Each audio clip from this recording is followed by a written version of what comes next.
Good evening, everyone. To those who have joined us, we'll give everyone a minute before we dive in today's Public Information Center. Thank you for taking the time this evening to join us. We'll get underway in a moment. We'll just give everyone a second to settle in.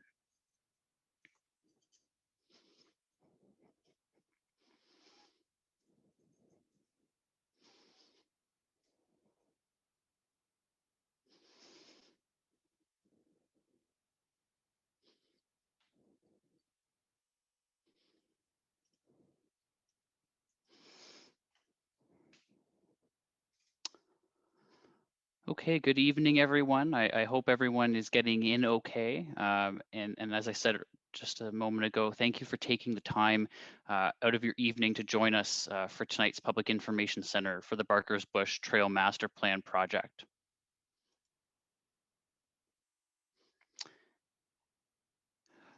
Before we get in, I just want to give a brief overview of this evening's session, and then we'll jump into some introductions and then dive right into tonight's presentation and some interactive activities.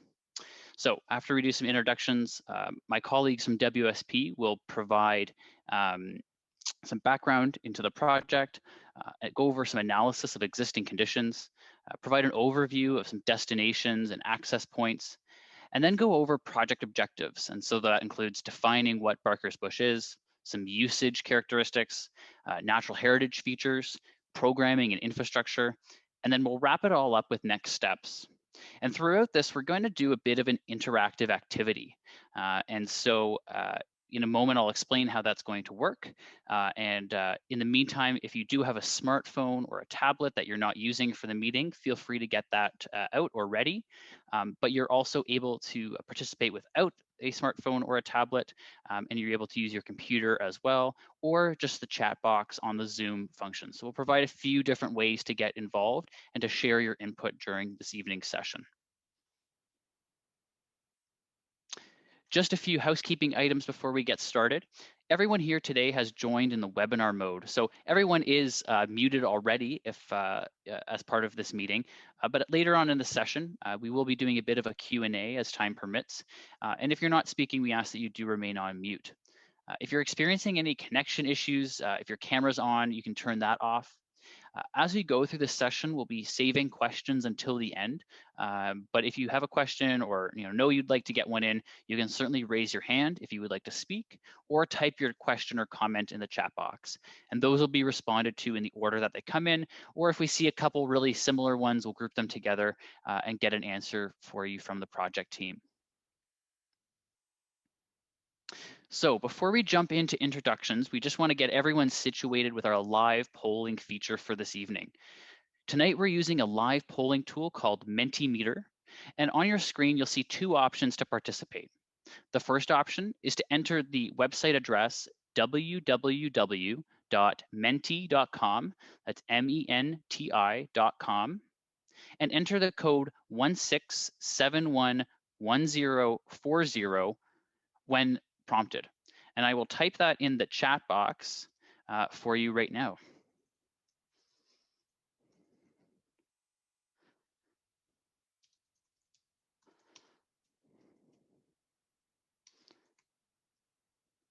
You can also use the camera function on your smartphone or tablet and scan the QR code, the pixelated looking square at the bottom of the screen, and that'll bring you to the link as well. So a few different options to participate in the poll.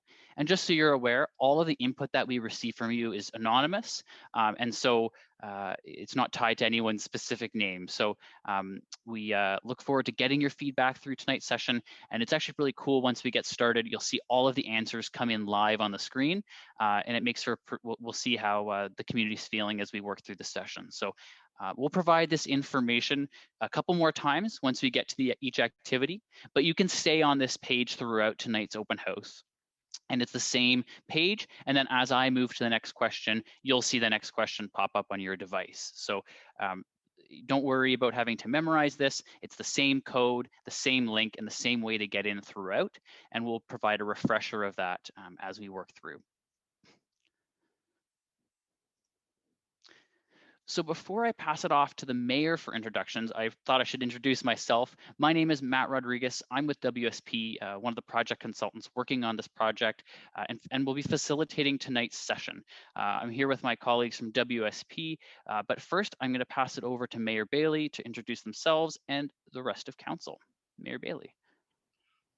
Well, good evening, everyone. Thank you for joining us tonight as we talk about the very precious to the Brant County landscape, the Barker's Bush, and what we're going to do with it, or what could be done with it, options to what we're going to do with it.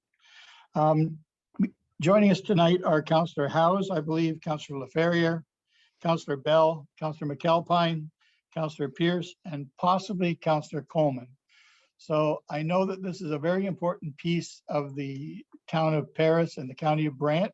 It's tied to everyone's heartstrings, Barker's Bush. I think we're here by default because we wished we weren't even talking about having to do anything to it, but we have to understand that it was really never ours. It was always going to be something different, and we were lucky enough to get back what we could of the Barker's Bush for the use of the people of the County of Brant. So we have to take a positive swing on this, and we have to deal with what we've been dealt, and we have to deal with what we have moving forward. So we'll keep it all on an upbeat note, and it is what it is, and it's here now. So with that being said, I'd like to welcome Matt and his gang.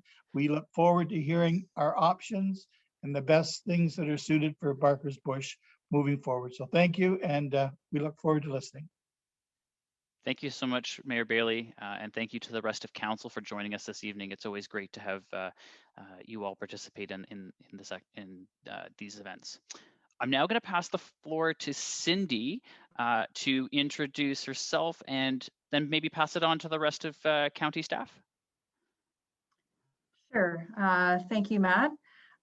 So my name is Cindy Stevenson, and I'm the General Manager of Community and Protective Services for the County of Brant. We're really happy to be here with you tonight and provide all of our viewers with an overview of this project. And we really do want to hear from you, hear your ideas and suggestions for this project as we move forward. So we look forward to a good night. And I will pass it over to Kathy Ballantyne. Thanks, Cindy. Hi, I'm Kathy Ballantyne. I'm the Director of Parks and Facilities for the County of Brant. And we've been working on this project for a little while. And we're fortunate to work with many partners and stakeholders. And we're looking forward to getting the community input this evening so that can help formulate a great plan for us moving forward. Thanks. I think Megan might be up next.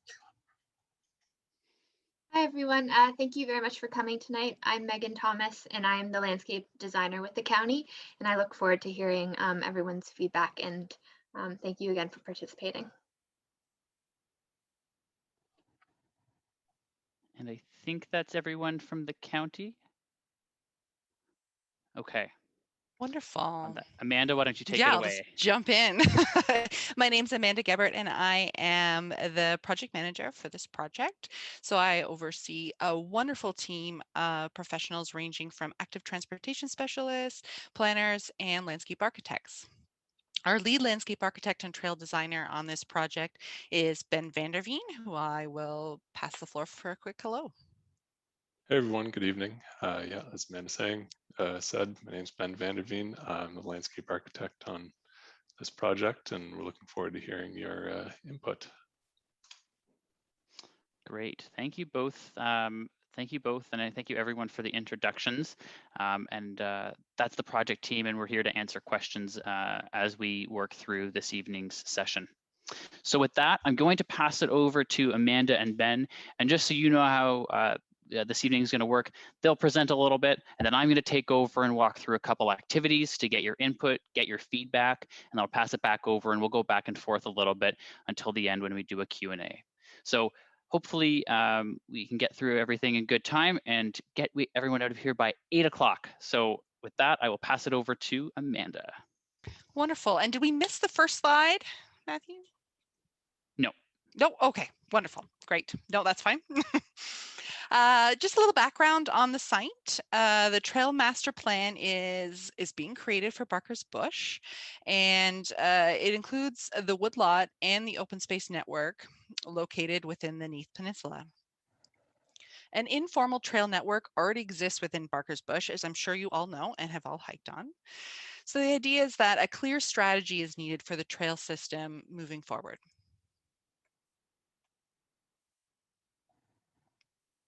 So why a trail master plan for Barker's Bush? So some of the reasons, there's high usage in the site already, and we can only anticipate that to grow. There's great public interest, again, forcing that demand. The community understands the importance, the county, sorry, understands the importance to the community for the site because it is a treasured gem. And also the changing nature of the peninsula between development, there's environmental impacts with fluctuating water levels. There's lots of reasons why it's a great time to take a look at this site. So the purpose, we're trying to develop a communication tool. So something that will continue with the county's commitment to communicating to its residents and allowing those residents to provide feedback back and forth. Also a management tool that will address programming, infrastructure, and operational maintenance. Then there's outcomes. So what are we expecting from this? What are we going to produce for you? We're going to prepare a group of recommendations that is going to include programming, infrastructure, environmental stewardship, as well as monitoring and maintenance. Because if we tell you what's a great idea to do, we also need to tell you how to take care of it to make sure that it lasts for a long time. And then as well as some implementation steps. So how you can get from where you are today to where we see you in the future.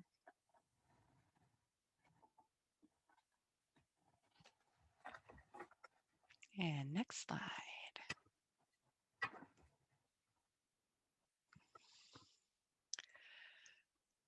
So the goals for the site, what are we looking to do here? So based on a series of stakeholder interviews, we identified some really key themes that emerged.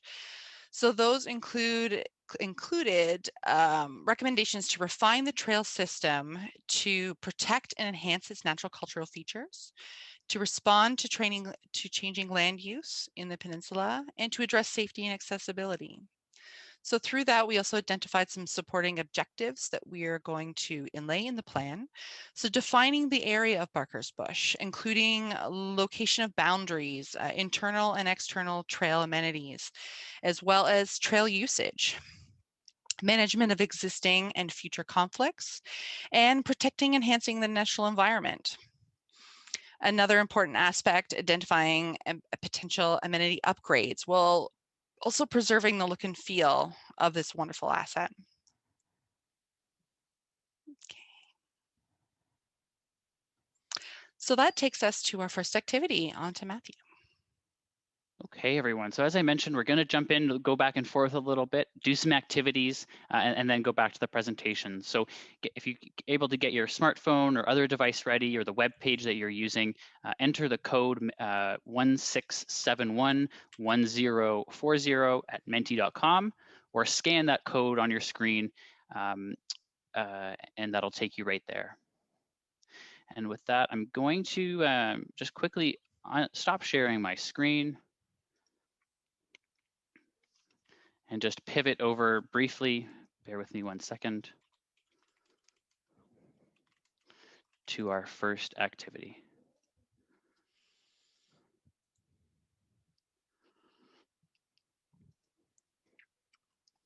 Oh, people are doing fantastic work here. I will pull up, you've jumped ahead of me, which is always great. So I'll share what's coming up on the screen right now. So lots of great responses coming in. So the question was, what are the first 3 words that come to mind when you think about the future of the Barker's Bush Trail? And so lots of great words coming in. The larger the word, the more popular it has been, or the more number of times it's been entered, I should say. So nature, natural, two similar words, but coming ahead, preservation, wildlife, nature, natural, beautiful, peaceful, but also some things, you know, as fine as it is, development, please don't pave it, some safety concerns, preservation. Lots of great answers coming in right now.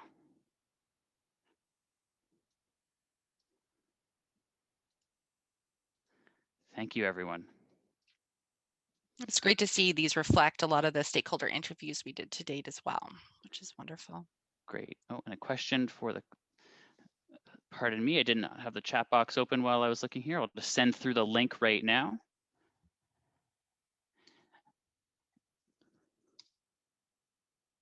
And I'll keep it open a little bit more as we go through.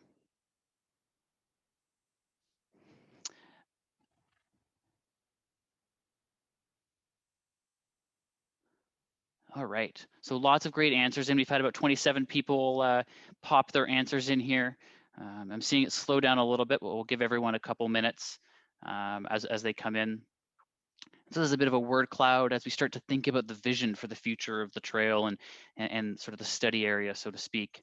So yeah, lots of great words: preservation, peaceful, natural, nature, wildlife, all sort of top words: quiet, river, exercise. Great. Apologies, they're having some minor technical difficulties with the screen sharing today, so I apologies for that, everyone. Yeah, well, you cover that. We've got a question here about how many stakeholders were interviewed and the report of the study accessible to everyone. At the end of the process, yes, the report will be available for you, and there's going to be a series of consultations, so you will get a chance to comment again after this session on the recommendations that we're going to be making. In terms of the stakeholders, there was some agencies, including OPP, conservation area, and a series of people from that realm, staff, as well as user groups. So who was all on there? There was Paddlers and Paddlers group. Yes. I'm having trouble with the names and actually off the top of my head. I'm sorry. I know.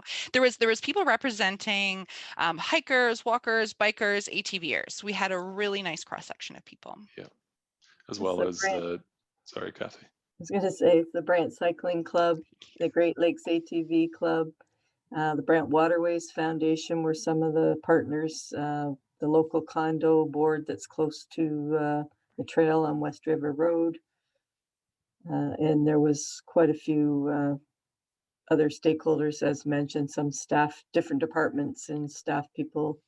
So we've had three different sessions, and we had a session with senior management as well as council and the mayor. Got a lot of good input already. Yeah, thank you all. I think I've figured out the technical screen sharing thing here, and thank you all for participating in our first poll. So lots of great input there, and then so we'll move on back to the presentation, and then we'll have another activity momentarily. So I'm going to share my screen again, and Ben, it should be over to you. Sounds good. Thanks a lot, Matthew. So we had the pleasure of taking a good long walk through Barker's Bush on a nice sunny day. We've got a good feel for the area and the existing conditions that are there at Barker's Bush. So I'll take you through a little bit of what we saw, a few photos that we took. So as you can see in the top left picture, that's kind of a typical Barker's Bush woodlot trail. And this is the portion that's already managed by the county that has a little bit of wayfinding signage, a trailhead sign, and is a little more taken care of than some of the other areas. You can see, and if you've been to Barker's Bush in the last couple of years, in the top right, there is some erosion happening from high water events on the Nith River. This one particular one, it looked like it had happened very recently. It's a little hard to see from the perspective of the photo, but it was a very extreme hazard where as you were walking along the trail, some of the portions of the trail we had to step back from because they were only held up by tree roots. And so this is a scenario that we want to make sure the County of Brant is able to manage, and that we're able to provide a safe experience for trail users, especially as the development comes into play and there are more people using the trails. And then to the bottom left, another erosion event, and this is more common along the east portion of the Nith Peninsula, where there's a trail that runs basically parallel to the river. And there's a number of these erosion events where there may need to be some mitigation for safety purposes. On the bottom right, you can see a very typical ATV or maintenance vehicle trail where there's rutting, there's some erosion that happens along the wheel, I guess, ruts of the hills. Since there is a lot of steep terrain, it's a pretty common theme. So yeah, Matt, you could go along to the next slide, please. The top left, you see the Farmers Field border trail. Now, a lot of these will be kind of intersected and affected by the new development that is occurring in the area. Some may be able to remain. We'll take a look at some existing conditions mapping in a moment, so you'll be able to see what trails we mapped and what area kind of intersects with that new Lisani development. To the right of that, this is a photo from the west side of the peninsula within the GRCA wetland or regulated wetland area. There's a lot of impact from off-road vehicles. It's unauthorized use it is unauthorized use, and you can see there's quite a few trails that run through that area that run directly through the woodlot or through the wetland. And then to the bottom left, this is a very common theme in Barker's Bush: steep, informal dirt or compacted earth trails. And these kind of traverse those steep hills that run adjacent to the wetland.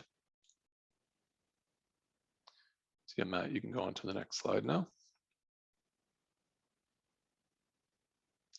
So a quick overview of existing conditions, and if some of you were in our stakeholder meetings before, you would have seen a map that was somewhat similar to this.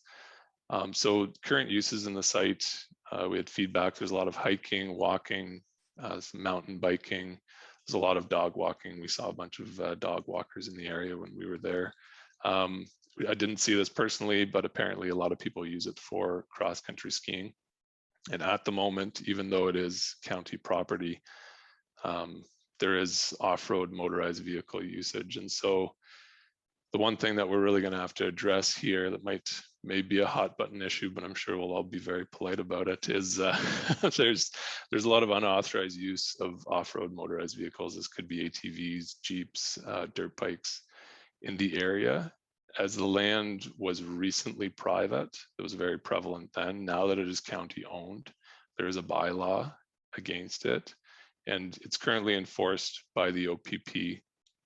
The restriction came into effect in 2019 when the county purchased Barker's Bush property.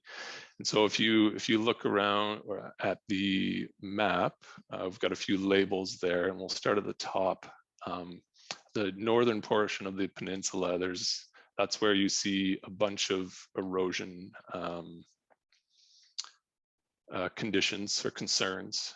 We noted 6 of them. There's minor ones as well. These were the more prevalent ones.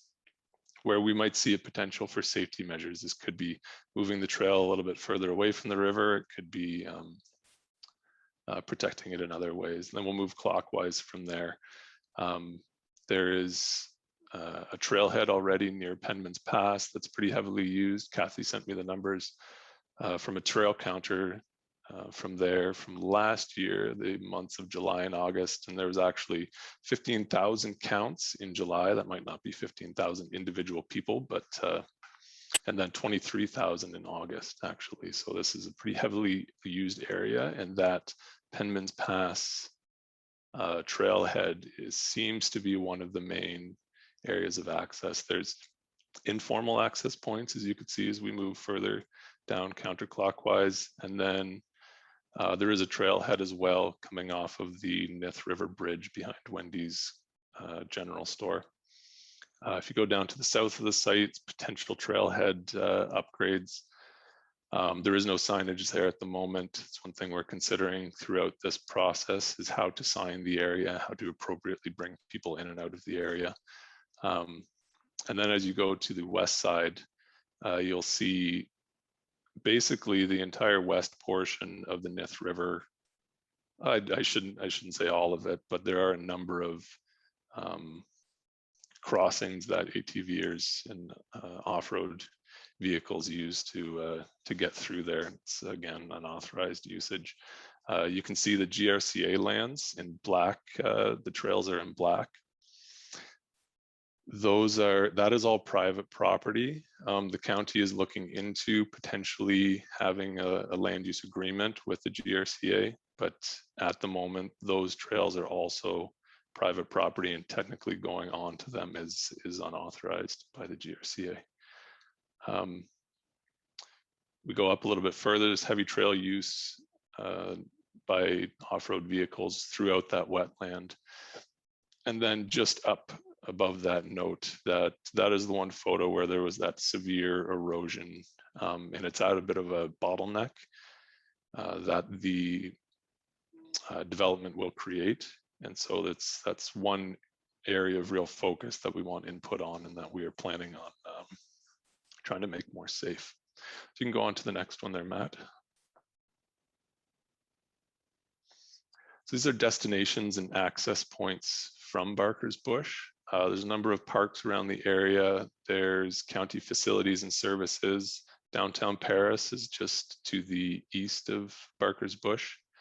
There is adjacent private lands. As I was saying, the area in the center, it's very light gray. You can actually see the road layout of the new Lasani development. And then there are those adjacent private lands. So GRCA lands are private, and then there are private lands to the south of the GRCA as well. You'll see on our map as well a study area outlined in red for the north of the Nith single track bike study. It's not something we're involved in at this, that WSP, sorry, is involved in at this point, but I know County of Brant is looking into some of the suggestions made by that study, and as they get feedback, we're hoping to amalgamate kind of our ideas at the very least, if not to extend the study area. Again, if we start at the top, there's pedestrian bridge access through Penman's Pass. There's a trailhead there and access from Lions Park. There is a maintenance vehicle access to the area that is behind the public pool. There's a trailhead next to Wendy's general store, and then pedestrian bridge access into Lions Park that eventually gets you to Barker's Bush from downtown. There's also access into Victoria Park and two access points that are kind of informal, one formal trail, one informal trail from Dundas Street. And again, you can see those little orange crosses on the site. At the moment, those are the points where access becomes unauthorized into GRCA lands, and GRCA really wanted us to note that access is currently unauthorized there. But again, we want to get the public's input, your input, as to whether you think we should pursue an agreement with GRCA for the use of at least this parcel. So we really want to know if there's appetite for that, and if we should push for that as a part of the Trails Master Plan. So the Lasani development it's going to change the area. Unfortunately, it's a beautiful location, and the trails along the farm fields will be intersected, but there will be new connections from the Lisani development, and people will be able to still enjoy the Barker's Bush. So things that'll change, it'll alter the existing trail network. It'll increase usage, so that's something that we really have to be cognizant of.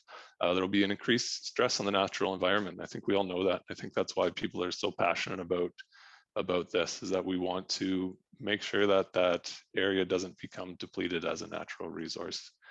There's going to be some new barriers, as in backyard fences, things like that.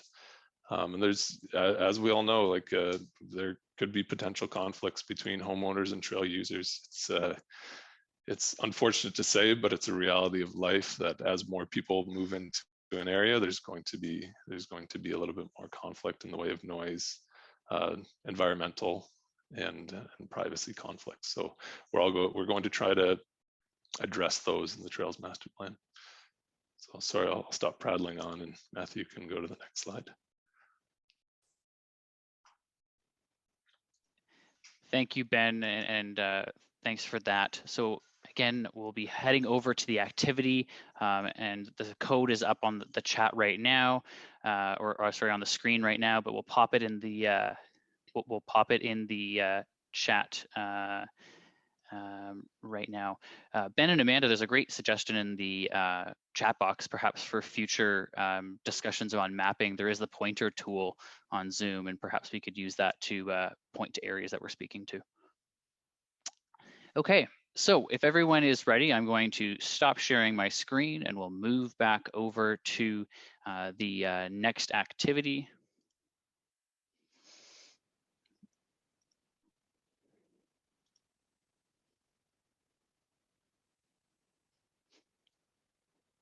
All right, so we've already completed the word cloud here. Oh, hold on one second. So we completed the word cloud. And so our next question here is, where do you typically access Barker's Bush from? So we want to understand where folks are entering the park or entering the natural area, and how, where those connections might need to be. All right, so we're seeing the live results come in here. So we have Lions Park as a very popular spot, up with Penman's Pass. A few other folks at all the other different access points. So always good to see. Penman's Pass coming through as a lead winner here. That seems to make sense based on the numbers that we got. Lions Park, and then maybe 6 or 7 each through Victoria Park, Dundas Street West, and the Nith River Bridge. A few people at Laurel Street and some private property access, as well as the river and Barker Street there. So I think Ben's numbers earlier that he was reporting on the trail usage, check out on Penman's Pass. Yeah, it was funny, the numbers that we got. I think there might have been an issue on August 13th of someone running back and forth in front of it, because there were 4,000 that day, as opposed to a maximum of about 1,000 any other day. So might have skewed the numbers a little bit, but still quite a few people going through that area. Okay, lots of great answers. So we have about 50 people with us this evening. So about 36 have entered their thoughts on where the access is from. So give everyone a minute, and then we do have a second question as part of this activity before we head back over to the presentation. And a couple people have been popping their thoughts in the chat box. Just so you know, if you are using the chat box, beside the to button, there's a button that says either all panelists and attendees or all panelists. If you select all panelists, that just comes to myself, the project team, and county staff. But if you select all panelists and attendees, that comes to all of us, plus all of the audience members. So just note that as you're entering your comments. Either work, and I can see all the comments that come in. So nothing will be missed on my side.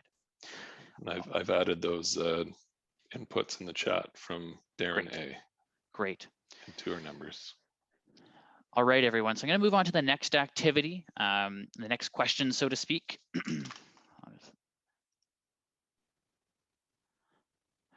All right. So our next question here is, what transportation modes do you use to get to Barker's Bush? So 50-50 tie between the personal vehicle and walking and cycling have come back into play here.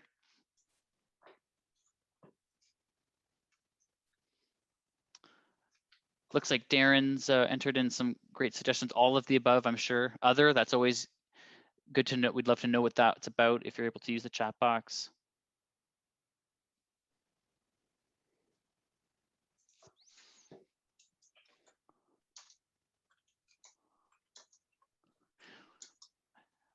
Looks like we have some questions coming in the chat as well, but we'll save those. We'll save those until the Q&A portion of the evening. All right, so we have about 36. That seems to be our going number for all the activities. So when I hit that number, I think that means we're in good shape. So thank you everyone for participating in this activity. And on that note, I believe we head back over to Ben. 1 second here.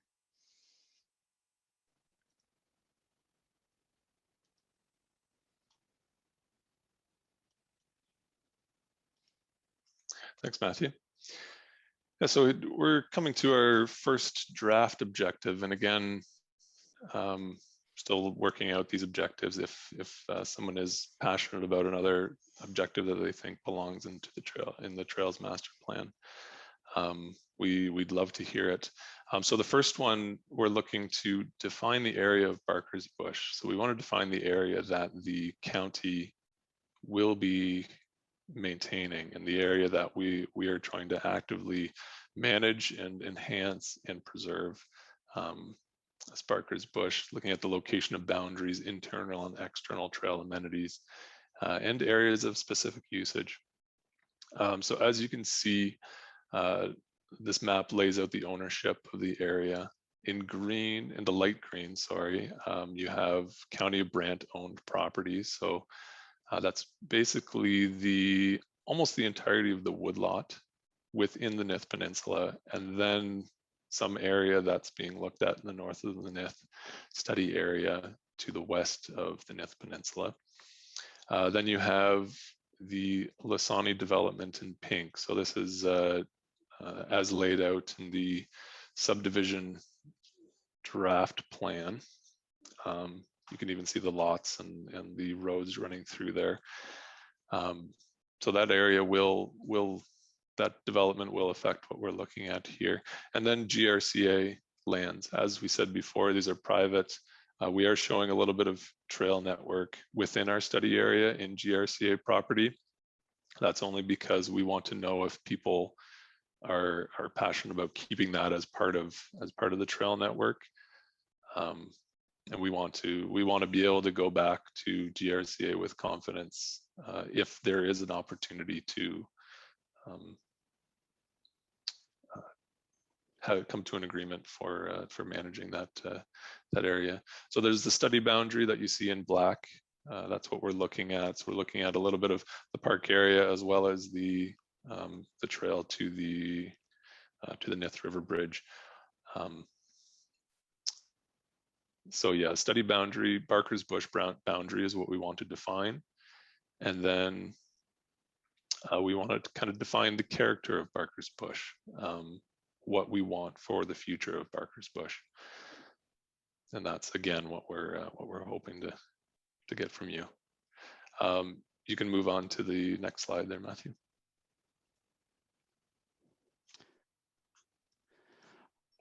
All right, thank you, Ben. Just in response to the comment in the chat, thanks for that. For the next map, I will have the annotation or the pointer tool up. And so as Ben's speaking, if he's unable to access it, I'll do my best to follow along as he speaks. Yeah, sorry, I'm not sure if I can do that, Matthew, I think if we clicked annotate at the top, if not, okay, we can, I'll follow along as you speak. Sounds good. That Okay. might be the way we have to go. All right. While those slides change, Matt, there is a question about how many homes will be in this Lasani development. I'm not sure if Kathy or one of the staff can share that information. Oh, there it is. 563 units have been approved through LPAT. Thank you, Kathy. All right, so we're going to move on to our next question here. So we want to understand what some of your favorite characteristics of Barker's Bush are. So as Ben mentioned, we're trying to get those objectives going and trying to figure out what those need to be. So you can type in as many words as you want, and they'll all pop up here on screen. So you can type a little sentence or a few words, whatever works for you. All right, first out of the gate, we have the trail network as a favorite characteristic. Single track and technical biking. Good length of trails and a variety of trails. Some naturalized walking paths. Similarly, wildlife and nature and unlimited changing nature, trees and wildlife. Lots of great responses coming in here. ATV trails, feels like a forest. Being alone in the woods with the diversity of animals and plants. Lots of great answers. Wow, lots of great answers coming in, everyone. Proximity to downtown, flora and fauna, biodiversity, a few times river access, ATV trails and horse trails. Lots of great responses coming in. And I think you can type in more than one response, so feel free to do so. Not overdeveloped. Sort of sounds like it's tucked away and sort of away from the city, away from the urban area. Bird watching, lots of great answers, everyone.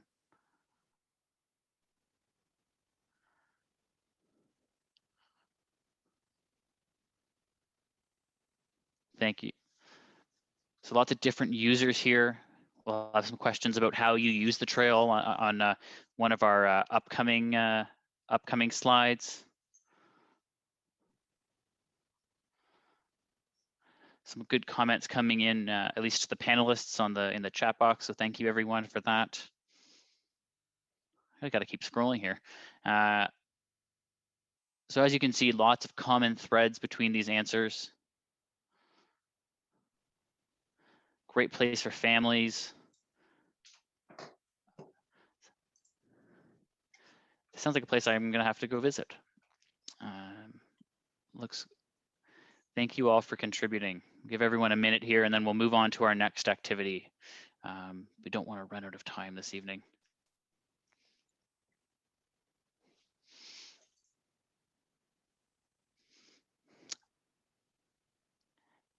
Great place to train and exercise.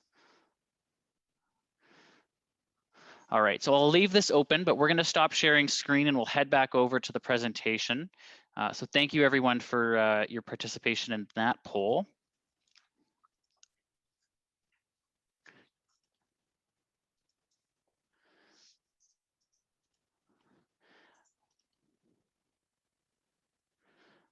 All right, I think Ben, I'm back to you.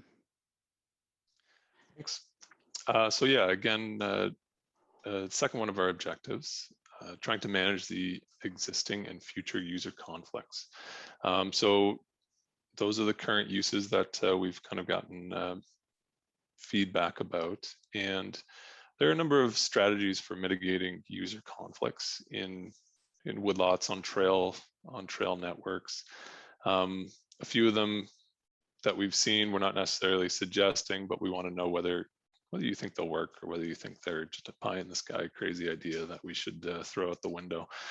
So one of them is one-way directional signage. And oftentimes, if a trail network has mountain bikers on it, this could be an option to encourage at least some of the users to only go in one direction, especially if they're moving at a faster speed. Single type usage in certain trail sections. If the north of the Nith trail single track mountain biking trail is built, does there need to be mountain biking still in Barker's Bush? Can we discourage it somehow, encourage hiking as opposed to mountain biking, if that is palatable to people?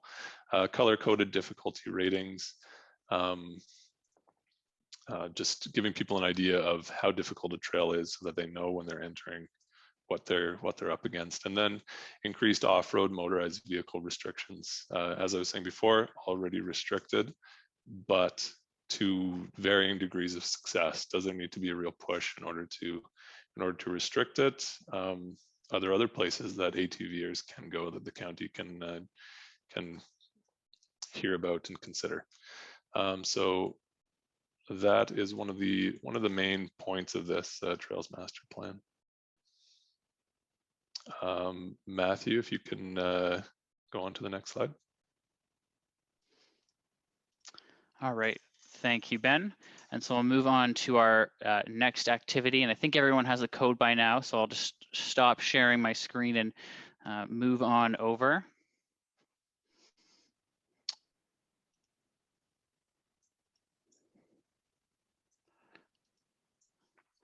All right, so lots of great input, almost 100 responses on that last question. And so our next question here is a voting question. So we want to know, how do you use trails in Barker's Bush today? And so feel free to select your options. Oh, we will share the code right now. Amanda or Ben, could you pop that in the chat, please, to all attendees? Yep. Thank you. And so the code is in the chat box there. I'll just send it to attendees as well. 1 second. And so I've just sent the code to everyone. And then the chat and the web link is www.menti.com. Apologies for taking that down. All right, so lots of great responses coming on, and really interesting to see where everyone's huddling to. It's like we're in a room and we're all going to our respective corners. So we have walking and hiking, pardon me, in the lead, followed by dog walking. That makes sense. Jogging and cycling, off-leash dog walking, a few ATV and dirt bike users, snowmobile user just came in, and some cross-country skiing and snowshoeing users as well. So lots of great input here. And again, we'll give everyone a second to pop their answers in. Our attendee list has gone up, which is great. All right, so walking and hiking, clearly in the lead, which also includes dog walking and off-leash dog walking. Great.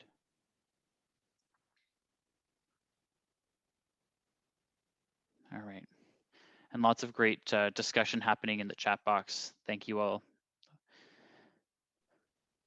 Okay, looks like it's slowing down. And so with that, again, I'll leave this open. So if you do want to pop in your answers as we move on,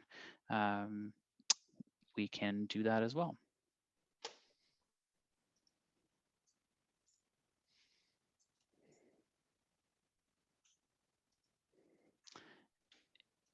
And back over to you, Ben, and I'm going to try and annotate with a pointer this time.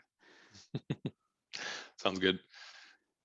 Yeah, so on to draft objective number 3, protecting and enhancing the natural environment. And this is something that we heard a lot about and for from our stakeholders. So as you can see, there's the West Paris River Swamp, that's the wetland within Barker's Bush, and then the woodlot is called the Nith River Forest, actually, and that's outlined in pink. It's the area of natural and scientific interest. And then the Nith River runs along the Nith Peninsula, obviously. And a large portion of the area is within the GRCA regulation limits. So anything that happens in the area needs to be run by the GRCA. And so the development that is going to happen is would have had comments from them on what can and can't be done and what enhancements need to be made. And WSP's team, now that it's June and things are starting to grow out there, they're going to do our ecology team, sorry, is doing a more in-depth study to complement some of the background studies that were done as part of the development. Thanks. I think I'll pass it over to Amanda at this point. Thank you, Ben. So amenities and infrastructure. What are we going to consider for this site? We talk about the natural area, and we do want to respect and retain that. At the same time, balancing with nature, what other aspects do we want to introduce to the site? So some of the considerations being accessibility, barrier-free path of travel versus wilderness-style recreation, safety, signage, surfacing, other miscellaneous amenities such as waste receptacles, usage barriers. So how can we, in a respectful, subtle way, keep people out of areas that are a little bit more sensitive? Community partnership initiatives and maintenance. So this stems from our draft objective number 4. So identify potential amenity upgrades while preserving the existing look and feel of the trail. Next slide, please. So designing public spaces in the built environment, it can be tricky. We've got, when we're looking at paths of trails and paths, we have 3 design standards that are targets in terms of AODA. Barrier-free path of travel is the first one you see with a big paved pathway. This is something that we're trying to avoid through this particular park space. However, we may consider in short sections that really connect people to key assets such as the pool. So we're not looking to pave trails in the site. However, we are interested to know if there's any certain areas that would help facilitate usage and remove barriers to usage if there were some short sections or walking loops. Then we've got the recreational trail standard. So this is a little bit more common. So this still allows for steeper slopes, and we communicate that through level of difficulty signage at the start of the trail network. And it, but at the same time, it provides that balance. So it looks at looking at the edges, providing some standard widths, some fairly smooth surfacing, but it does look at materials such as dirt, hardened earth, mulch, and limestone screening. So it does allow that flexibility that we're looking for while still having those accessibility considerations. The other standard set is wilderness trails. So for wilderness trails, there are no rules. And really that's what you have right now in Barker's Bush, which has some really wonderful qualities, but also does limit. There's some big ruts and other things going on. So our general goal, providing feedback from you, is to somewhere aim for the recreational trail, but maybe also hit some of those wilderness trails as well, which I think is is very pleasant as well. So in terms of accessibility, what does that include? So it covers trail width and surface. So we do want to look at overhead clearance, minor bush clearing, and stabilizing the surfacing. When we're looking at those 3 accessibility levels, we're also looking at trail slope. So opportunities where we can reduce the slope, but balancing because we don't want to impact the beautiful woodlot. And then offering a range of challenges. So as we make the world more accessible, we don't want to make the world flat. People enjoy challenges, and even people with various physical needs enjoy challenges. And that's where we come into some of those signage aspects and communicating level of difficulty to still provide an accessible challenge. Opportunities for other accessible related amenities, again, things that can help remove barriers to usage. Those can include frequent rest areas, passing areas, viewing areas, boardwalks, and certain easier levels of difficulty to key assets or amenities. Next slide. Thank you. So that brings us on to our next activity. All right, thank you so much, Amanda. And so I'll leave this slide up. We have 3 activities as part of this cluster. And so in case there's anyone new here, you can join the activities by going to www.menti.com and entering the code 16711040, or scan the QR code with your smartphone or tablet on the screen. And once I switch over to the other activity, or to the activity, pardon me, the web link and the entering code should be at the top of the screen. So let me switch over to the activity now. Yeah, and as you switch, I can sort of address some of these questions that came through, although it just popped off my screen. They include, I think someone mentioned different surfacing to help it make it less muddy. And yes, that's a great way to remove some barriers by just changing up that surfacing from the compact earth a little bit. It helps us to use it better in our shoulder season and also has some advantages to some root protection. Great. Thanks, Amanda. And so our next activity, and as I said, we have 3 as part of this round. And so we want to know, what conflicts have you experienced at Barker's Bush? So I did see a couple of them come into the chat box as we were going, but curious to know what your thoughts are. So it's great to understand what your conflicts are, because as we're trying to remove barriers to usage, we need to understand those challenges. All right, so lots of great answers coming in. So a few people have no conflicts, which is great.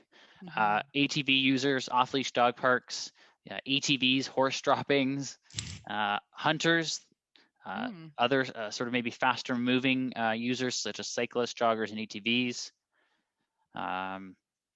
Lots of discussion about unauthorized ATV users, the development which is outside of the study and outside of our study area lands, but certainly something to consider.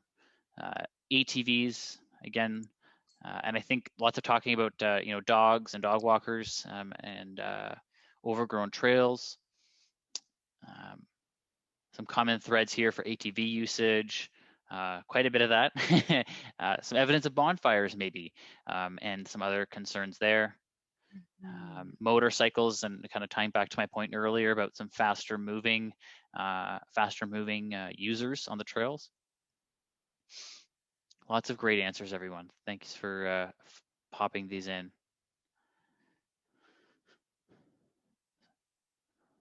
Garbage left behind, people littering, yep. Certainly some things we can think about when we talk about trail amenities and, providing places to, perhaps leave the waste and clean up after your dogs, perhaps. Yard waste is another interesting one, which may become more of a problem as there's more housing. So it's certainly one that we'll want to address in our study for sure. Yeah, that's great. Thanks, Amanda. Dumping, yep. Conflicts, off-leash dogs. So that's sounding like a common thread here. Litter. All right, so lots of great responses, and we're hitting our sort of our magical number here. So I'm going to keep this open as I have done before, so you can keep popping your responses in, but I'm going to flip back over to the presentation so we can make sure we save some time at the end of our presentation. Yeah, there's not much left, and I'll move fairly quickly through it so we can get to some open discussion. All right, back to you, Amanda. Okay, wonderful. So signage, there's a range of different signage that we could introduce into the site. So there's wayfinding throughout the site. Definitely an issue when we have a really large landmass, or we think people might get lost. If we have multiple routes that people need to take, it is also an advantage to lead people to various destinations and various trailheads and help them experience the area if they're new to the area, especially. Trailheads and kiosks with big site maps, something that we'll probably look at for sure. It's something we like to recommend at the start of the trail so that we can really inform users before they embark. And part of that is an accessibility reason. I know in some of our discussions with stakeholders, there was definitely a discussion of not wanting to have a lot of signs within the park. So that's really a really nice opportunity to provide information up front and then park it. But you may feel that you want to see lots more information throughout the park space to help inform and help those new users respect and utilize and experience the beautiful landscape. And then regulatory. We need to tell people the rules. We need to tell them a lot, and sometimes it doesn't even help, but we still need to tell them. And it's just how often we want to see those regulatory signage and where we want to see them. And then interpretive features. There has been a lot of discussion about really wanting to share the heritage and the history of the site, both the natural and cultural heritage. And there's a really great opportunity that we could potentially do that at some rest areas and lookouts. Wonderful. And yes, some comments about minimal signage. And even the materials that we pick can be pretty key. All right, thank you, Amanda. And so back to our activities. As Amanda said, we're making good time this evening, which is great. So we'll certainly have some time at the end for questions. So feel free to get those ready, so to speak. All right, so I'm going to stop sharing my screen and head back over to our activity. And lots more responses came into the activity while it was closed. So thanks for that.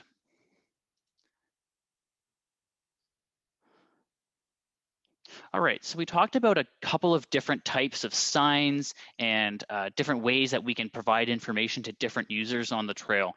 And so what this activity is going to do is sort of understand where that support is, or maybe where that opposition is to different types of signage. So there's 5 options, one being one-way directional signage to kind of point people in the direction.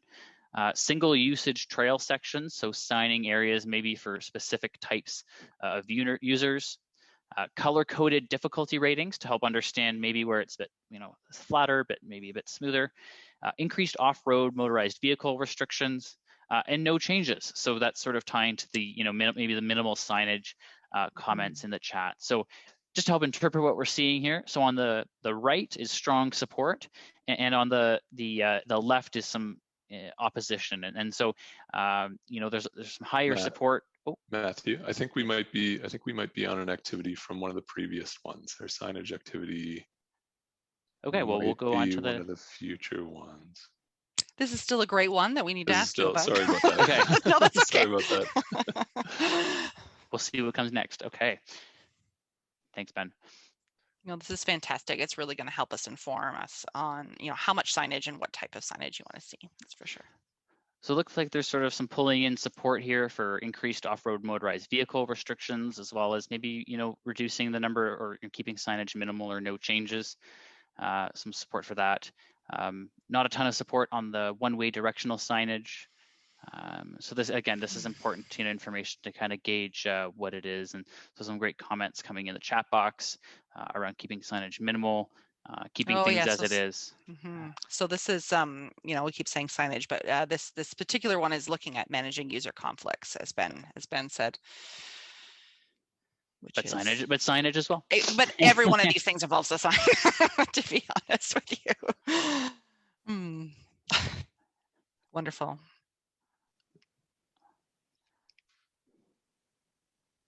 All right. Yes, and we do recognize that there's been a lot of restrictions in place, and especially with the ownership change over the last couple of years. And we certainly know that just signing it isn't going to be the only answer. So. All right, so it looks like things are slowing down here on the answers. So we'll move on to the actual sign question apparently next. But no, this was great, and it'll build on each other here. So.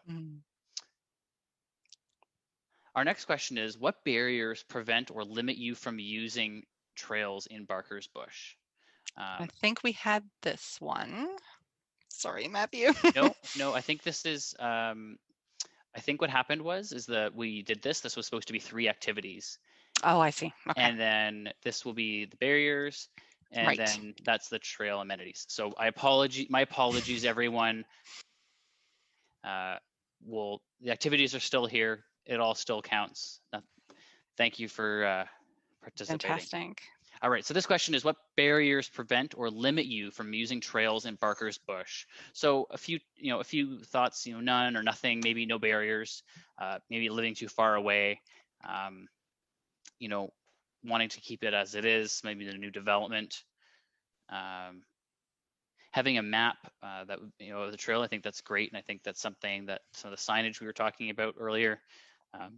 Generally, none. So that's always that's good to know. Lack of signage. Again, touching back to the housing outside of the study area for the trails plan. Great.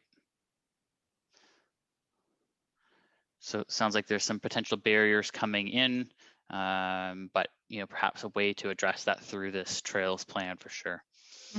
Steepness of hills, as we balance the not wanting to do anything and doing something, sometimes as simple as adding more rest areas and some benches or some rocks to sit on can really go a long way. Okay. So maybe it's opposite to some of the comments we've heard earlier.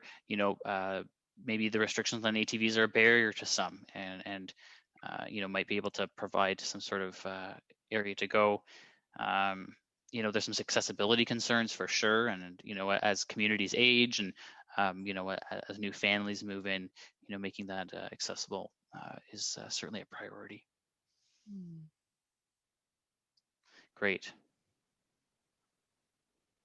All right, so some good thoughts here on how what are some of those barriers and maybe some things to consider in the Trails Master Plan.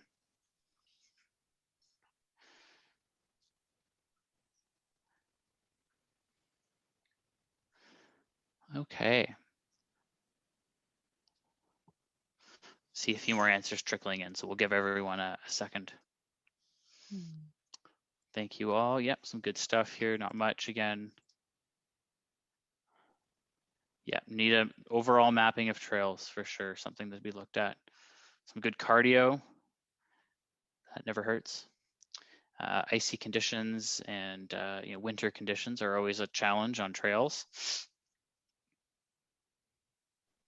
All right, so I think we'll move on to the next question because we have 58 participants and 57 answers. So I feel good about that, but we see more coming in, so that's good. More garbage bins needed. ATV ruts, we've seen that a few times.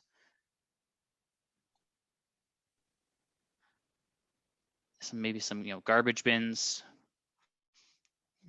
Lots of good stuff here. All right, so I think I'll move on, but certainly if oh, the answers keep coming in. Just as I'm about to say, I'm going to move on. So we'll hang out here for a second. There they go. Okay. All right. So with that, I'll move on to our actual signage question and round out this round of activities. So is this correct, Amanda? Or is this a correct question for this round? So I think that Amanda needs to go through a few more slides. A few more slides before. All right. Just like one slide. All right. We'll get back on track here, everyone. No worries. Yeah, it's just 2 slides and then over there. Oh, I see what we did there. Okay. I think our activity number 6 might be the signage question might have been knocked out. Anyways, okay. Continue. All righty. Bear with me one second here. Share screen. All right, so Amanda, I think we answered the question for this activity, but you didn't cover this slide because we did signage, we went here, and now we're here. So trail surfacing, these are some examples of the different type. Obviously, we've got the asphalt multi-use trail. Limestone screening is a great sort of middle of the road method that allows us to have an accessible surface, but that's still really bike friendly and provides some better drainage. We have compacted earth surface, which is quite what you're used to. It can be really great. It can be limiting depending on, it's a little harder for seasonal use. Then we've got the wood chip natural mulch, which has some benefits if we do want to slow down cyclists in certain trails. It also has some advantages to drainage and making a bit of a softer surface for walkers. Okay. Hey. Thanks for some support in the chat box, everyone. So I think we've covered this activity, and so now we'll go on to amenities and then over to one of our final activities. Wonderful. So amenities don't have to be, big crazy things within your landscaping. So it could be informal seating, things like rocks and logs that we can bring into the space. They don't offer some of the accessibility features that a formal bench, like you've seen with the armrest and a back, but between the two, they both make really great additions to the landscape. Also, dog waste receptacles, sometimes that can be a bit of an initiative to put the dog waste in the receptacle, and these ones are really cool. They create energy from dog poop, so why, that's wonderful. And then there's waste and recycling facilities. There's lots of conversations that we have in terms of maintenance, people's willingness to sort garbage, wanting to have the 2 bins, but not having people sort, and whether what should be offered at a site. So we'd love some of your feedback for that, whether you'd want to see more garbages within the site or just at key locations on the outskirts, because there is some maintenance implications as well, but we do want people to put garbage in them. Next slide. Other amenities, bike maintenance stations, really fantastic, a really great way to create a place to gather and to maintain your bike, because when you get out there, that's when it's going to break. Bike parking, is there a need for bike parking here? Are people just going and mobilizing? Are they staying to rest? And then Wi-Fi, it's something that we're talking about in all of our parks and trail spaces, whether it should be something we should be introducing, trying to attract younger demographics who don't want to go outside because we want them to explore nature, and also the accessibility and interactive functions. There's some great things we can do with web interfaces to showcase natural heritage and have people have a learning experience through a trail. So just some food for thought. And next slide. Barriers and edge protection. So we talk about, we really love this trail network as it is. However, we do have some trails that run into private property, such as the GRCA. We do have trails that run into really sensitive habitat features. And we have trails that go a little bit close to the edge and may just drop off into the river someday. So we need to look at how we can manage keeping people on the trails we want them on, possibly decommissioning some other trails, and also when those trails are in really close conflict, how can we make sure we protect people and make sure they're safe? So some of those tools can be armor stone barriers, doubles as a seat wall, really, really great, and just provides that barrier that, yes, you should stop here. Cedar rail fences, so something we can have a fence but still have a really natural look. And then we've got fencing that is safety barrier on big slopes, something that's a little more rustic, like the big log fence that you see in the bottom left-hand corner, something we've been really successful with when we do need a more robust fence and still want a natural look. And then there's always the chain link barrier fence, not something we necessarily enjoy, but it does keep dogs away from some animals who want their habitat to themselves. So we need to sort of discuss and look at what's appropriate where. None of these conditions are appropriate blanketly applied across the whole site. All of these are things that are really situational. So we need to look at those specific situations to see how best to control and facilitate the activity we want. Okay, and I think the next one will be then our activity asking you about your input for this. Okay, thanks so much, Amanda. All right, so if those have just joined again, the code will be is in the chat and on the screen once I flip over. But for now, the website is menti.com and the code is 16711040, or you can scan the code on your screen to access the activity. So I'm going to stop sharing my screen and head over to our next activity.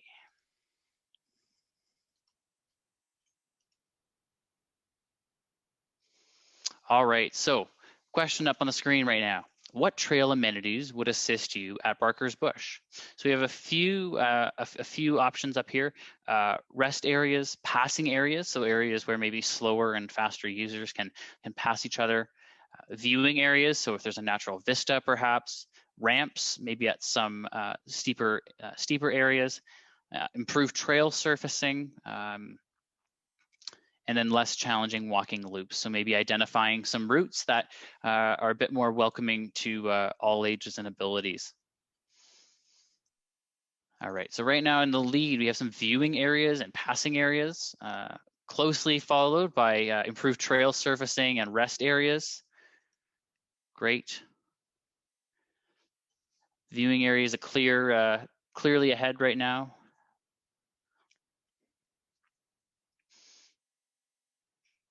Great. Viewing areas, passing areas, improved trail surfacing and rest areas seem to be pulling ahead.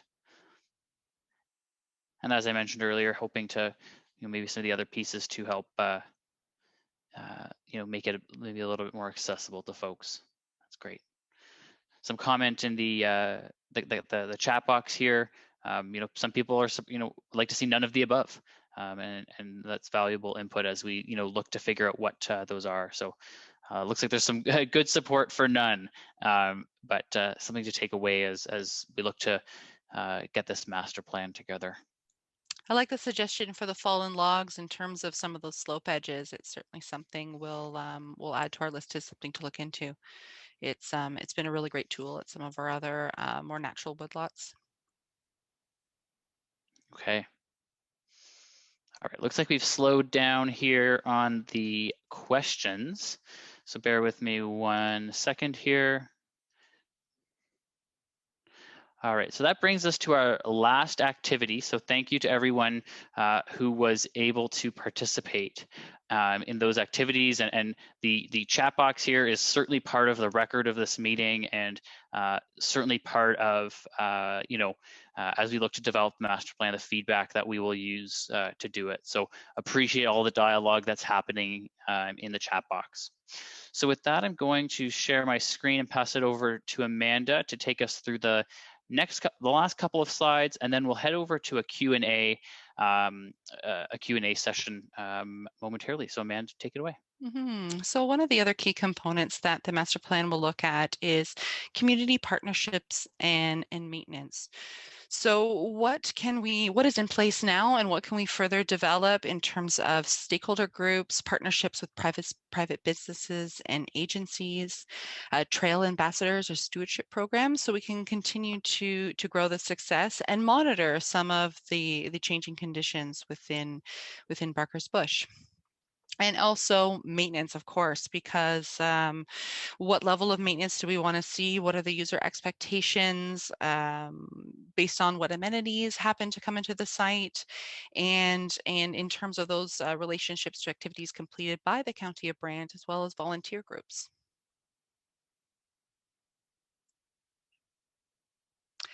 So in terms of next steps, we would like you to complete the community survey. So we're trying to reach out to you in multiple ways, multiple questions, so that way we can collect your feedback and collect it from as many people as possible. So please visit the Engage Brant website. There's more information. So a lot of the maps you saw today, you'll be able to zoom in and look at them a little bit more closely and articulate some more suggestions and provide your input there as well. So the project team then is going to proceed to draft a master plan based on this feedback. So as I mentioned, the master plan is going to include environmental management. It is going to include the trail infrastructure in itself, and then the management and maintenance going forward.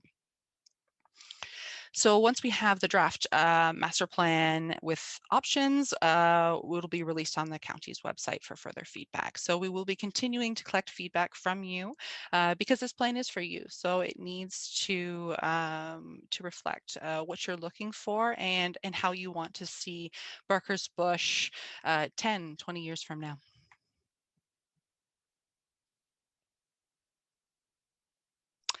Yeah. Okay, thank you very much, Amanda. And so with that, I'll also add that on the Engage Brant site, you can register to receive updates. So when new things are posted, that there can be notifications sent to you. And so you have the latest information available as it comes up. Okay, so with that, we will head into the Q&A, and I hope that everyone is able to view the raise hand feature in the bottom bar of their page. You should be able to raise your hand. Otherwise, you can type in the chat box, just say, maybe put a question, or just signal your intention to speak if you for some reason can't find the raise hand feature as you look for that. Again, as I mentioned earlier, if you're not, we'll call on you when it's your opportunity to speak, and if you're not speaking, please remain on mute. We'll give everyone about 3 minutes to ask their question and if you have a follow-up, you can certainly ask that, just so we can give everyone an opportunity to ask a question if they have that.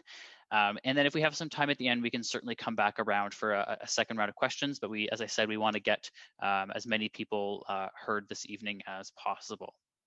So with that, I'm going to stop sharing my screen just so I can see everyone and see everything that's coming in real time, so to speak. So I'm going to go to the Q&A session here. Okay, so I am going to, so lots of great questions here. So there should be also a Q&A. There's a Q&A here at the bottom, and so we'll answer those. And so, Steve, I might be calling on you. I'm just going to try clicking this and see if this works for you here. 1 second.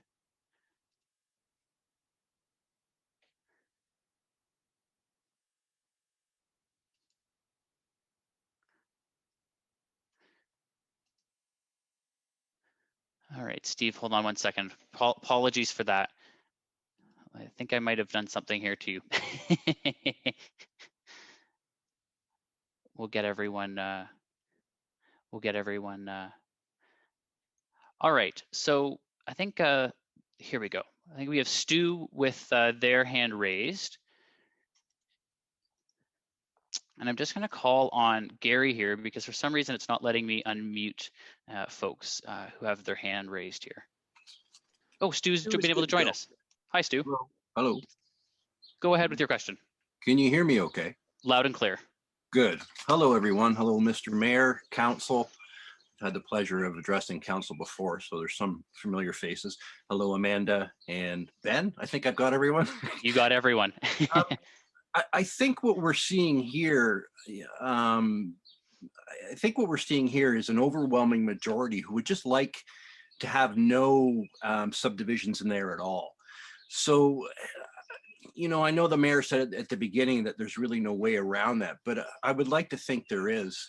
And I would like to know if there is any way of stopping that subdivision, because it's just going to ruin everything as far as everyone is concerned. And surely there must be a way to stop this. I'm a little disappointed Lausanne didn't show up tonight because I think they need to hear this too. I think if COVID has taught us anything is that we need our outdoor spaces and we need our environment. And if COVID has taught us anything, we also need our farmlands. The Ontario Farmers Association has said that there's about 175 acres of farmland disappearing daily from Ontario, and that's kind of a concern. I would think, Mr. Mayor, with most of your constituents, or sorry, a high percentage of your constituents being farmers, I would think that you would need to take that into consideration as well. I know that land has been farmed up until recently, and I think actually that's probably the best scenario. I don't really find a lot of support for that subdivision there, and I think the government is elected to kind of, follow the will and the consensus of the people, and that is surely what the consensus is. But anyways, I will look into it myself, Mr. Mayor. I would like to know if there is a way to stop it. But I think, as I say, the farmland disappearing is something we should be taking into consideration as well. Surely there could be a way that the county could lease that out to farmers. I know a lot of people are actually using that trail as well, which is actually quite interesting. They're walking around all that farmland like it looks like the tracks that they have, the indoor tracks. They're using that as an indoor track, and they're walking around the perimeter of that. So it's actually become quite useful for walking. But I guess I would just say that I was hoping there would be a way to stop it from happening, because that's really just the best way to keep this as natural as possible. I don't think we need to go into a forest and try to make it into a park. I think that could cause a lot of problems. And then it may cause more problems when we're doing things to make sure that the county isn't going to get sued for anything, for any dangerous situations, that type of thing. So it could lead us into, a situation where it's going to cost a lot more, by the way, what is the budget for this? How much is this going to cost? And I think that's really all I had to say. I guess I just wanted to, for the record, just put my name in there and just say that, you know, I really wish that Lausanne subdivision could be stopped. And that's pretty much all I have to say. Thank you for taking the time. Thank you, Stu. Mayor Bailey, do you have anything to respond, or? Yeah, I sure do. That's why at the beginning of this meeting, I said this is very sad that we even have to do this tonight. This is not something this is something that's been done years and years ago. And then a couple of years ago, we negotiated with Lausanne and we bought back the perimeter of the development. He used to own it all, and he was going to develop all of it. And we, as a county, got together and we bought back what we could, but we can't stop it. He owns it. He's owned it for years, and we've held him off for years. Not this council, another council held him off for years. And now he has taken us to task. He's taken us to the province, and we can't hold him back any longer. And it's going to happen fairly soon, and you're going to see the equipment being taken into Barker's Bush. It has nothing to do with this council. It has to do with prior councils, and the man bought the property. Before, when we were using Barker's Bush, we were actually trespassing because it was someone else's property anyway. And then Lausanne bought it. We negotiated to take some of it back so that we could do all of this stuff. That's why at the beginning of this meeting, I said, it's unfortunate that we have to even have this meeting, but we do have to have this meeting. We have to try to secure the erosion. We have to try to make it the best it can be because it's all that we have left. It's not optional anymore. The subdivision is a done deal. It has been for many, many years. And we're lucky, we're very lucky that this council negotiated all these lands back. And it's a very big piece of land that we got back. He didn't have to give it back to us. He could have kept the whole thing. He owned it. So this whole thing of leaving it alone, we can't leave it alone. The development's going to happen. 560 houses are going to happen. All we can do is make the best of what we have left. And it's got nothing to do with me or the councillors. It has nothing to do with this time. It was back in the past, and now we have to deal with it. Very much like a lot of the development in Paris that you see and that everyone's horrified by. It's not the will of today. It's what we were dealt when we came into it. We're trying to manage everything the best we can, and the very simple truth is we don't own it. We can't stop it. And if we don't start playing a little bit nicer with them, they can do all kinds of crazy things that will just torment us and make it worse for us. So right now, we just have to deal with what we have left and make it the best it can be. Terrible message. Sorry I had to say it. Someone has to say it out loud. Thank you, Mayor Bailey. Kathy, did you have anything to add before we move on? I think just to give it a bit of historical context, this property was owned by a local family for many, many years, and the Kalmatikis owned it for a long time and farmed it for years. And part of that was he was in partnership with a developer to develop two particular parcels that were side by side, and that was purchased back in the mid 2000s. And Lausanne purchased this property back in about 2016. They filed some planning applications. The county didn't make a ruling on that at the time, and it was taken to the LPAT, or the former OMB. They made a ruling in 2019, and the development was given provincial, the LPAT can make decisions on these matters, and that was the decision at that time. Since that time, council and county staff have worked with this developer, as Mayor Bailey alluded to come up with an agreement to obtain the 100 acres of land and keep it in public ownership so that we can protect it forever. That's our goal here. We want to protect these lands. We do want to keep them as natural as possible. That's been our goal from day one. but we also have to manage them and keep them sustainable and make sure that the environmental aspects are protected for many generations to come. So that's where we're at. It just gives a bit of historical context in that we, are working with the developer through the subdivision agreements to make sure that we do put fencing at the back of sensitive areas so that there's no encroachment. And the GRCA has specific regulations that don't allow, development past a certain point. Those are all levels of protection that are built into the planning process. And staff work with the developers to make sure that those are adhered to so that we can have the best possible scenario given the decision that's before us. Thank you. Thanks so much, Kathy. And we have a few other folks with their hands up, so we'll go to them next. Gary, did you get someone next in the chat for us? I'll let Linda speak. Okay, thank you. Hi, Linda. Am I unmuted? We can hear you loud and clear now. Okay, hi. The mayor answered some of my questions that I had before, but I'm very concerned about the wildlife. The experience in the forest is one that demands a lot of respect from the visitors. We're entering other animals' homes. There are deer, there are beavers, there are rabbits, there are coyote, there are foxes, there are skunks, there's everything. And to encounter it is a wondrous experience, and we want to protect it. The development, of course, is very scary in that regard. The master planning of the park is also a bit scary in that regard. I mean, where do these animals go? What is being done to protect the wildlife? Thanks, Linda. I might pass that to Amanda or Ben if they have an answer or a thought on that regarding wildlife.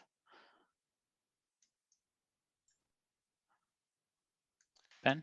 Not sure if you want to speak, Amanda, or if you want me to, but so thanks for your concern, Linda. And we are getting a lot of feedback tonight that really speaks to the idea that we want to protect these lands. As you said, the Lasani development is happening. It is scary in that regard. That unfortunately, yeah, these a lot of animals will be pushed out of the area, some by noise, some by other aspects of increased human use. And so we are at WSP, we do a lot of work with developers on enhancing natural areas. So there's a lot of requirements for developers when they come into an area, when they develop an area next to or when they develop in an area next to a place like Barker's Bush.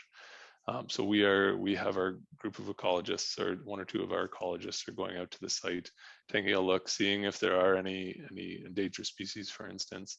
A lot of the species you mentioned, very common in our area, and they're going to look at what we can do to enhance and protect that the natural area, especially that wetland. I've told them to focus on that is GRCA regulated, that no development can touch at this point, and really hoping to enhance that area and make sure that as much as we can, people won't destroy the natural environment for those animals.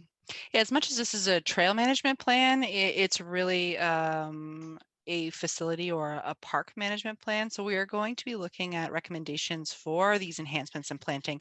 Anything we can do to improve the quality of the habitat. So ensuring that there's a good understory, that there is food producing plants within that spectrum, and make sure that there are the abilities for habitat to form, and that we can sort of, keep some of the people activity out of some of those more sacred areas areas to allow a refuge for some of the animals in the area. So it's something that, well, as Ben said, do have a lot of experience with, and we feel is a really important aspect to the plan, equally so to the aspect of the trails within the bush. Thank you so much, both. And I think now we'll go to Tim, and I'll try and get you in here.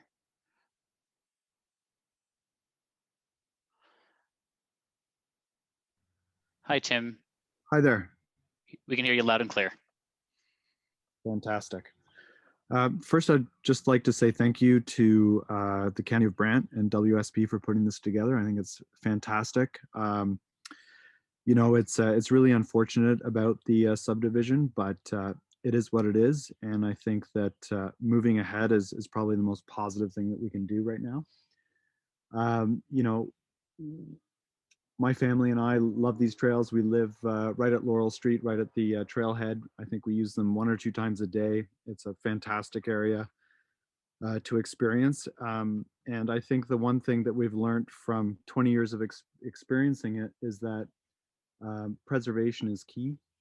And that, and you know, that comes at a low cost too when you look at it fiscally. And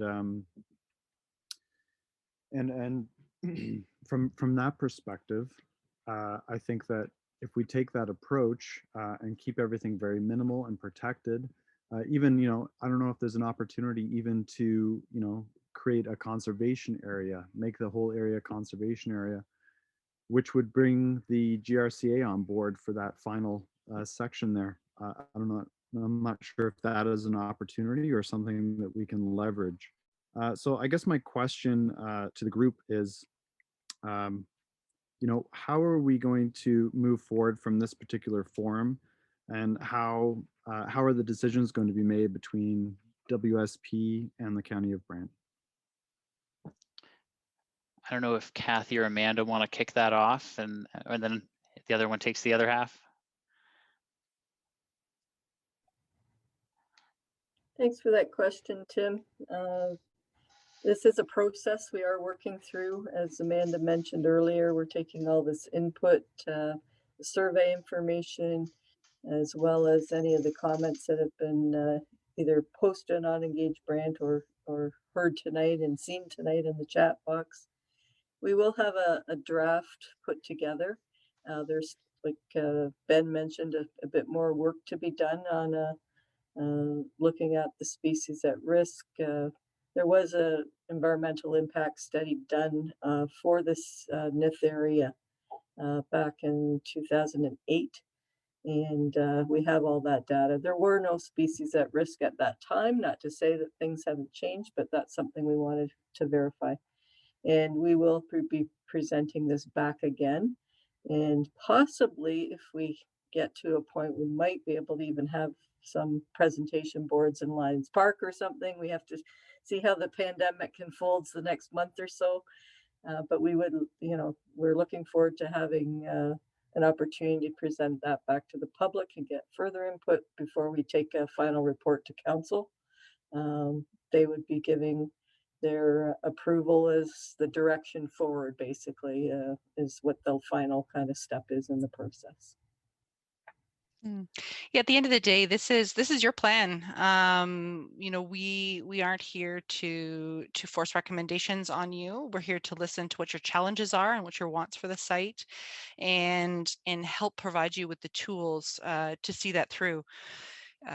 You know, we do recognize that we love the way the bush is now, but we need to look also at what the intensification is going to have for the future, and what we can do or practices to put in place that can help ensure that it stays how it is, to the best of its ability, and managing those user conflicts and some of the issues you have to date. So we really look forward to this continued process of getting your feedback, us providing some recommendations, having you as the public check those recommendations and let us know where we've hit the mark, where we haven't, and then we'll refine those and get you something that that will be a plan that you can embrace. Thanks so much, Amanda. We have one last hand up. We'll go to that, and then I'll head over to the chat box and answer some of the text-based questions. So Dave, I think you're up, and I think you're entering as we speak.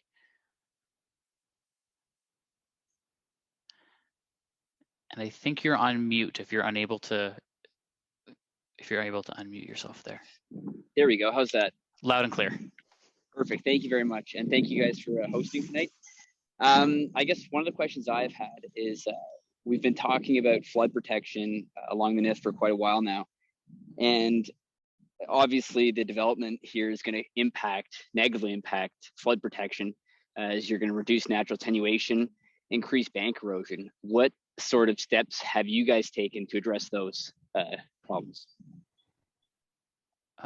Looks like Kathy's hopped off mute, so why don't you take that, Kathy? I'll get started on it. There is a flood mitigation plan that the county has been working on for the last several years, and there are quite a few recommendations that are included in that, which does include areas of the Nith River in particular, and the Grand, of course, but this area is bordered by the Nith. So there are a number of steps that are included in that plan. Also, as part of the planning process, there are quite a few restrictions and I guess mitigation measures built into that plan. There's specific setbacks the GRCA has. There are infiltration galleries that will be on each property to ensure that the source water is filtered through the ground and things like that. So those are some of the measures. As we all know, water is a very powerful thing. Mother Nature isn't kind to us at certain times, and there are some things that are really uncontrollable. But we can put some measures in place, and we'll look at doing that in specific locations throughout here, because there are a few pinch points that may cause us future issues and are already causing us issues. So we have to try to look at plantings and other things that can help mitigate some of those measures. But I'm not an expert in that, so I'll hand over to some of the other folks that are. Yeah, so I think some of the measures we're going to put in place is looking at some of that existing trail alignment and really taking a hard look of what trails do need to move back off that edge, or what edges we need to reinforce. Again, water is powerful, Kathy said it, and we're seeing such extremes and fluctuations in river levels and velocities. So it's something that we have to be mindful. We also are mindful that everyone wants to be at the water's edge. It's so beautiful. Why wouldn't you? So it's balancing those opportunities to get to that water edge while preserving some of those more sensitive bank conditions in areas that seem to erode more frequently. I don't know, Ben, if you had anything to add to that? Yeah, I just see a comment from Mark Laferriere, I think it is, one of the councillors. He said there's a public flood mitigation meeting on Monday. So if there's interest in that, it sounds like there'll be more information on flooding and the mitigation. Thank you, Ben. Thank you. Thank you, everyone. All right, so we have no more hands up, but I've tried to pull out some of the questions that have come in from the chat box. It's a very busy chat box, so I've done my best to pull out the questions. So the first question I have here is from Brad, and the question is, what is the plan for the green area, Brant County, I guess the land behind Penman's and the West River houses? Is that something that the county staff are able to perhaps respond to?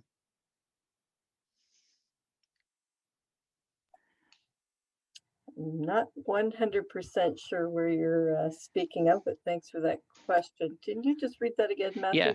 What is the plan for the green area? And I'm just trying to paraphrase, Brant County land behind Penman's and West River Street houses.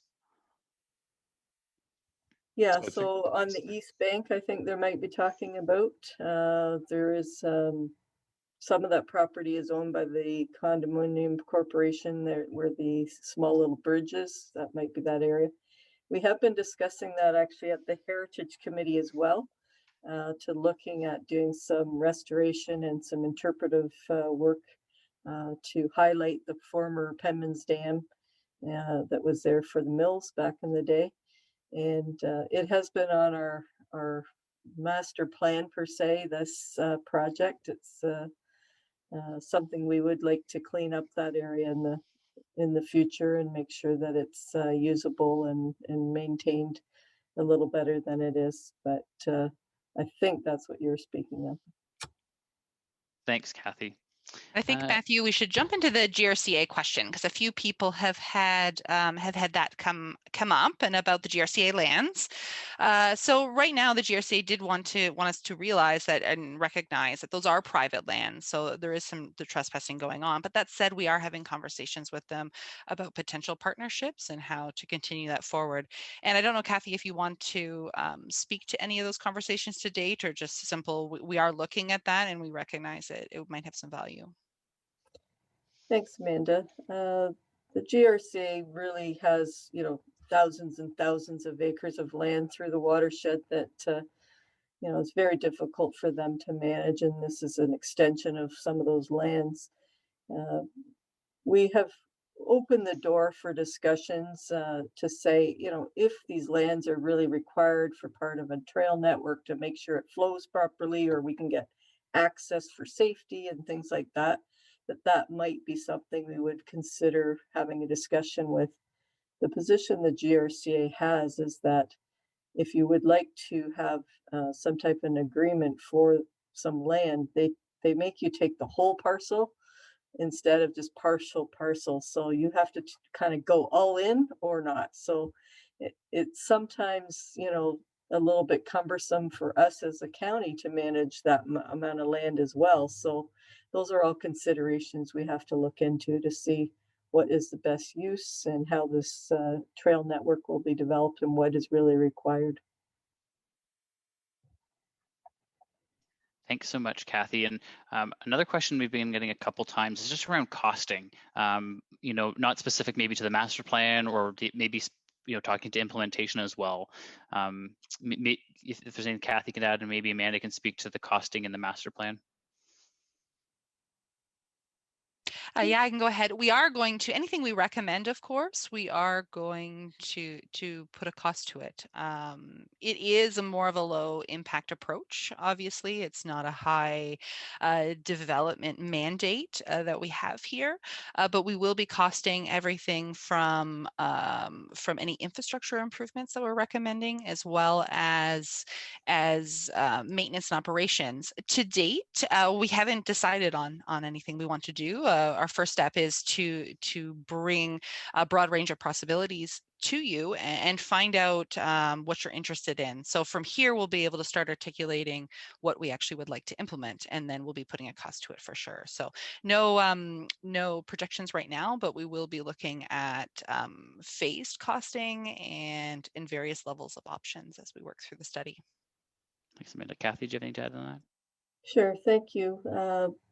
There are some good news story as part of this, actually, that I did want to share, is that both county council have supported this plan through the budget process, as well as some extra funds when we need them. So there's about $75,000 in the capital budget to do some work here. In addition to that, we've also have a partnership with the Brant Waterways Foundation, who has an initiative through their organization called the TIRA program, and they have trails and river improvements is really what their focus is as the Brant Waterways Foundation, and they've also committed $50,000 towards some improvements and things that might make this project work the best it can in our town. Thanks so much, Kathy. Okay, a question here from Miranda, speaking about, is it possible for the county to develop another trail network somewhere near Paris that is informal and will reduce the volume of usage of Barker's Bush? Kathy, is that something you might be able to speak to? Yes, thanks for that question, Amanda. There's actually quite a few plans in the works that I will kind of at least give you a little glimpse of. As you know, there's also another development that's been approved for the former golf course over on Golf Links Road. And there is a pretty extensive trail network that will be developed along the old railway corridor on the north part of that property that'll wind across the road and go down to the river as well, where the old golf cart paths are and things like that. So there will be a nice trail network in that area. And we also are working on a trail network up in the north end in the Watts Pond Road area. And there's some linkages there that we can do along the pond and in behind those developments as well. And our hope is actually to link that down the road to another corridor that's actually owned by the county that goes north all the way out, almost all the way to Pinehurst. So there's quite a few trails obviously in our area as well, with the 2 rail trails linkages from the former L.E.N.N. or S.C. Johnson Trail, Paris to Cambridge Trail. So we're quite blessed to have a lot of trails in the county. Sounds like that keeps you busy, Kathy. Okay, so there was a comment and maybe a question, and I'll just reiterate something from one of our last slides, is that before anything goes to council for a decision, a draft of the master plan, which takes into account the feedback from tonight and all of the input received, will be available online. So before any decision is made, you'll be able to take a look at that plan, provide your comments, and as Kathy alluded to, fingers crossed, might be able to get together in person. I would love nothing more. And we'll have that opportunity to meet again and to regroup. This is the first step, or one of the first steps, I should say, in this process. All right, so the last question that I have, and if there's any that I've missed, apologies. I'll try and go back and double check that if there's any big ones that I've missed here. So the comment or question here is, there's an area west of the Nith beneath Railway Street that many ATVs go through as well. Just to clarify, was it mentioned that it was becoming a mountain bike area, or is there any intention for that area? Amanda or Kathy? Kathy? I can speak to that. Thank you for that question and for forwarding that, Matthew. This is being kind of determined or labeled as the north of the Nith property, which is really part of the Paris landfill, former landfill and now transfer station. The county does own a lot of lands all the way over to the Nith River Road, bordered by Kegling and Railway Street kind of area. We have been in discussions with the Brant Cycling Club.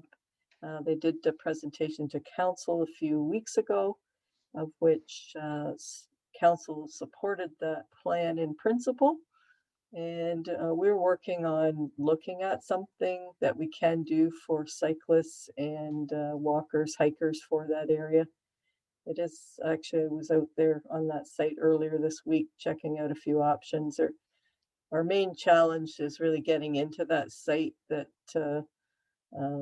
because the railway line is very close with the entrance to the landfill or transfer station, there's some challenges there. There's also environmental compliance approvals that are required at the ministry level because it is a former landfill. It's going to be a challenge, but I think it's a great property that we could possibly develop. But it's certainly something we're looking at because it's an opportunity, I think, to do some great things in this community. So we'll see how it turns out, but we're working on it now. Very cool. Thank you, Kathy. One question that came into the Q&A area, and I think I'll take 2 or 3 more questions depending on how long the answers take here, but the one question is here: Barker's Bush in its current form is a wonderful natural asset as the farmland becomes developed. How do we avoid a drastic over-the-hedge dividing line between the natural portion and the new residential area? Kathy, you want to perhaps speak to that? I think we alluded to it earlier. I did allude to this a little bit earlier, that there are specific setbacks that are set by the GRCA. So the development can only go so far. I think there's about a 10-meter at least barrier between, depending on what the area is, there's a 30-meter setback from wetlands as an example. So those are restrictions that are, set by the GRCA. And it is going to be a bit of a challenge in some areas because that development does go quite close, particularly around the west side. The east side, there's quite an elevation change, so you really don't see it quite as drastically, but there will be some fencing required. There are some grading issues, that will kind of naturalize those areas as well, because they'll be almost like a walkout situation where it will drop off. So there's really not an opportunity to develop, the land in the backyard per se. So those are all things we're still working on the details, quite honestly.